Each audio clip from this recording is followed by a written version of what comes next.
This is Professor Derek Seitz. Trigonometry, geometry background, zooming. Zooming any figure by a zoom factor of z results in a zoomed version where each part is z times its previous size, except for angles, which are unchanged. For example, start with the following figure. This circular water cover.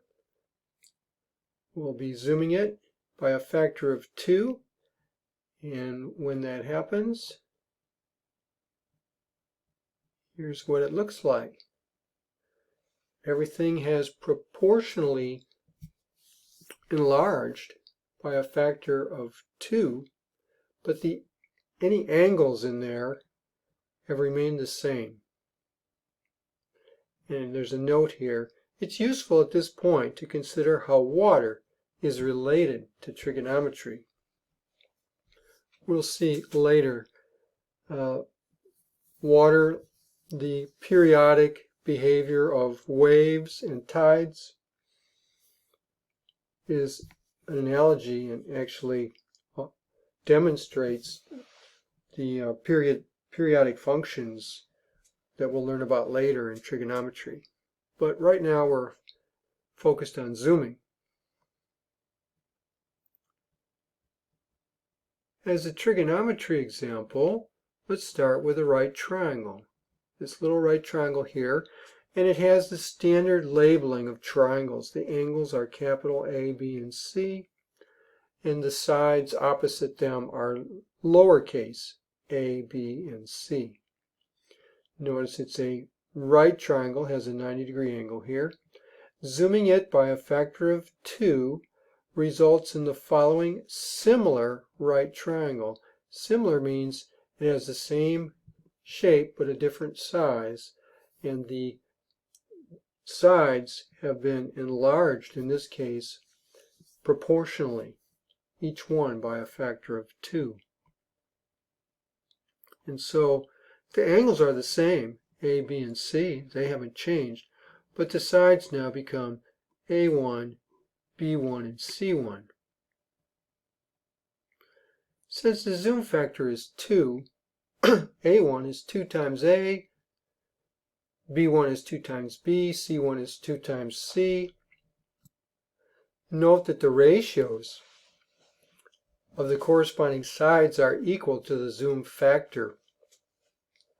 Here, if A1 equals 2A, if we divide both sides by A, then A1 over A is the same as 2A over A, which is 2.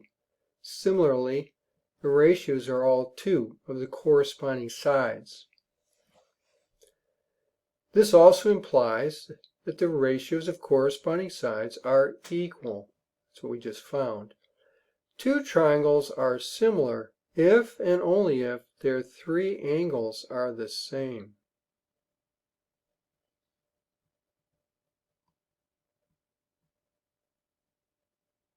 Let's consider a zoom circle. Instead of the length of sides, the zoom parts are the radius and arcs subtended by the same central angle. For example, look at this circle here. There's a central angle there at the center with the vertices that we can look at are A, B, and C. B and C lying on the circumference of the circle, the perimeter of the circle. And there's theta, there's the radius r, and S represents the arc length between B and C. Not the linear length, but the arc length.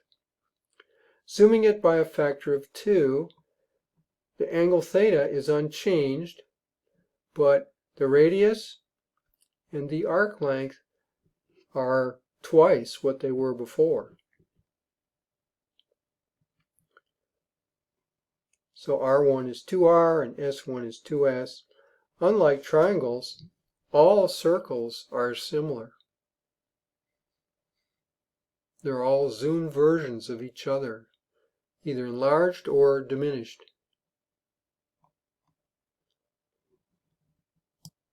We will see later that zooming is an important concept that will reappear as we learn more about trigonometry.